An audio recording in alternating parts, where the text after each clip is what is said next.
اهلا بيكم في فيديو جديد. ازاي ننظف البيت في وقت قصير جدا؟ اتطلب مني في الفيديو اللي فات، قلتولي في التعليقات عايزين طريقة ننظف بيها البيت في ساعة واحدة بس كل يوم. فطبعا هو مفيش طريقة سحرية لكده، ولكن في طريقة انا جربتها من فترة. في شوية حاجات كده انا عملتها ساعدتني في ان انا انظف البيت كل يوم في وقت قصير جدا. فلو انتي موظفة الفيديو ده هينفعك جدا، ولو انتي مش موظفة برضو الفيديو ده هيفيدك. الطريقة اللي فيه برضو حلوة ممكن تنفعك. فأنا مش موظفة وعملت الطريقة دي وبصراحة كانت مريحاني جدا. والطريقة اللي أنا ماشية بيها دلوقتي الروتين ده هكلمكم عنه برضو، وبرضو هو مريحني. فممكن تختاري حاجة من الطريقتين اللي يتناسب معاكي ويتناسب مع ظروفك. فتعالوا نبدأ. أول حاجة كده هكلمكم عنها يعني كان لازم إن أنا أبدأ بيها، وهو تنظيم الوقت والمفهوم الغلط عن تنظيم الوقت. تنظيم الوقت هو ان انا احقق التوازن في حياتي بين بقى كل المهام اللي انا بقوم بيها في خلال اليوم. لازم يكون في توازن. انا مثلا واحدة بشتغل او مش بشتغل، فانا عندي مثلا وقت معين. الوقت ده لازم يكون فيه اخصص وقت كافي لكل حاجة عندي.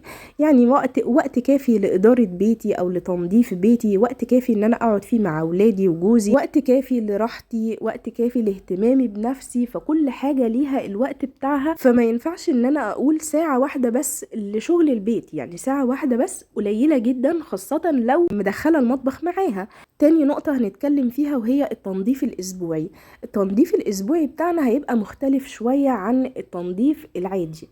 التنظيف الاسبوعي مش هيبقى تنظيف بيت وخلاص، لا، هيبقى لو عندك ظرفة في الدولاب مش مترتبة هترتبيها، لو عندك درج مش مترتب هترتبيه، اي ركن فيه كركبة كده هتبدأي ان انتي الكركبة دي تظبطيها، تشوفي كل حاجة تراجعيها مكانها.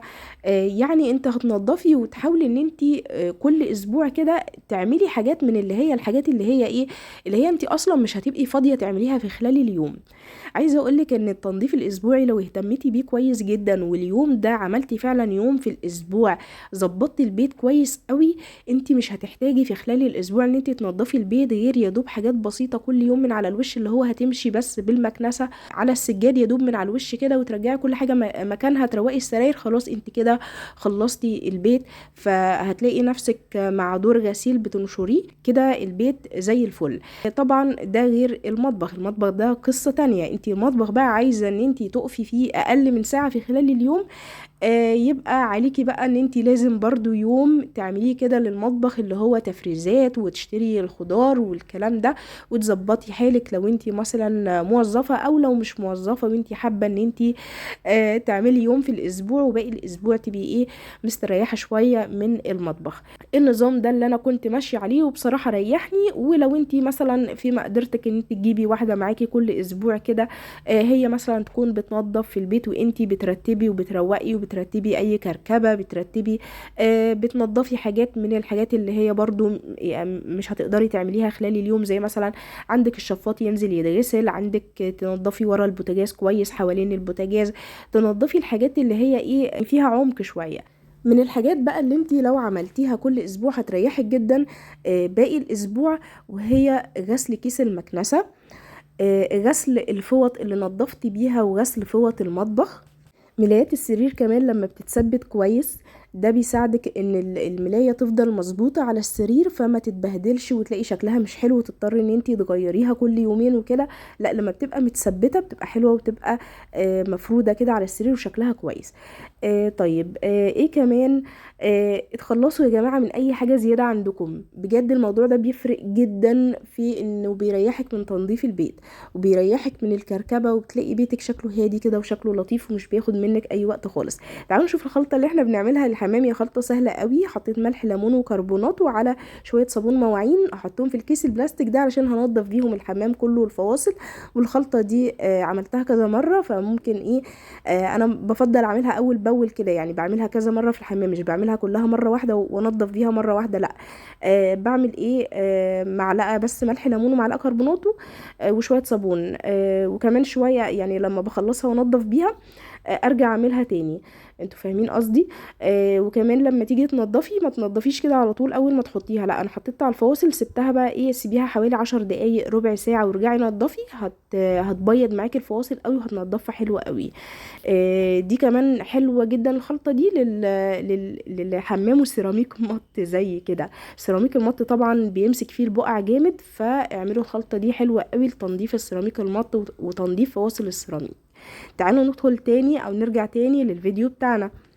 تالت نقطة هنتكلم فيها النهاردة وانا كنت عاملة عنها فيديو مخصوص، وهي المحافظة على النظافة. المحافظة على النظافة بالنسبة لي اهم من النظافة نفسها، بتريحك جدا وبتوفر عليكي وقت طويل، وانا عملت لكم فيديو طويل عن الموضوع ده وقلت لكم قد ايه ان المحافظة على النظافة دي فرقت معايا جدا في ريحتني من تنظيف البيت كتير.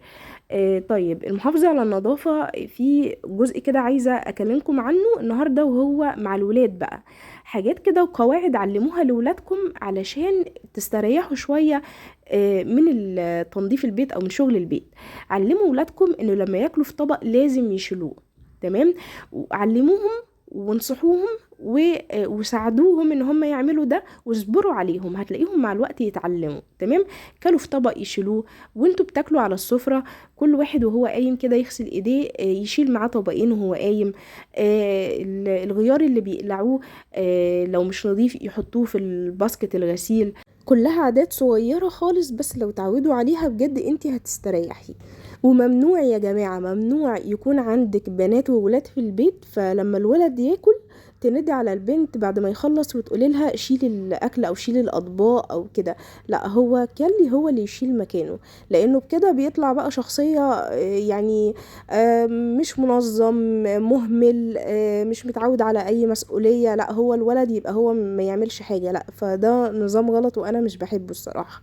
رابع نقطة بقى هتكلم فيها النهاردة وهي السرعة، ان انا اكون سريعة، تمام؟ وطبعا انا عايزه اقول لكم ان انا ابطأ واحده اصلا بتشتغل في البيت، بطيئه جدا، بس انا بقيت اسرع نفسي بحاجه كده انا بعملها. بصي، انت لو عايزه تبقي سريعه هتبقي سريعه وتبقي يعني اللي هو ايه، بتسرعي نفسك كده وانت بتشتغلي في البيت. ازاي بقى؟ بقيت احدد وقت لكل حاجه، ان انا عايزه مثلا اعمل شويه المواعين دول فحدد لهم وقت. بجد انا لو ما عملتش كده انا بضيع، يعني انا لو وقفت كده سرحانه مع نفسي وقعدت اغسل في المواعين فطبعا انا سرحانه ومش باخد بالي، فبتعامل بطبيعتي. طبيعتي ايه؟ اللي هي بطيئه، فهخلص المواعين في وقت قليل، في وقت كتير جدا. فبقيت اللي هو اشغل فيديو، مثلا الفيديو ده مدته كذا، مدته مثلا ربع ساعه، فانا عايزه في الربع ساعه ده اخلص مثلا الجزء ده من المواعين. فاللي هو انت لو حددتي وقت لكل حاجه ده بيخليكي مركزه ان انت عايزه تخلصي بسرعه. طبعا انا واو، ستايلي تحفه بالشبشب والشراب ده، يعني حاجه ما شاء الله عليا بجد، انا خايفه من الحسد. كده اتكلمنا عن 4 حاجات النهارده مهمين جدا للناس اللي عايزه تخلص شغل البيت في ساعه واحده بس في اليوم. اول حاجه اتكلمنا عنها، نظمي وقتك، اعملي وقت كافي، خصصي وقت كافي لكل مهمه من المهام اللي هتقومي بيها في خلال اليوم.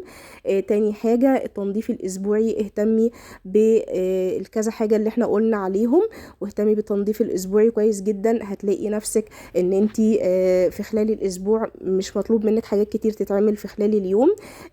تالت حاجة، المحافظة على النظافة أهم من التنظيف نفسه، زي بالظبط الوقاية خير من العلاج كده. رابع حاجة، خليكي سريعة، حددي وقت لكل حاجة علشان تبقي سريعة. وده كان فيديو النهاردة، يا رب يكون عجبكم. استاهل بقى كافئ نفسي بقعدة رايقة كده بعد يوم شغل طويل. في الفيديو اللي جاي بقى إن شاء الله كده أكلمكم عن الروتين اللي أنا عاملاه الأيام دي، وهو بيتناسب معايا أنا ومع ظروفي أكتر، لأن طبعا ما لحقناش في الفيديو ده. فاشوفكم في فيديو. حطوا لايك على الفيديو يا جماعه، حطوا لايك عشان انا بتعب والله، شجعوني. حطوا لايك على الفيديو، اشوفكم في فيديو جديد، ومع السلامه.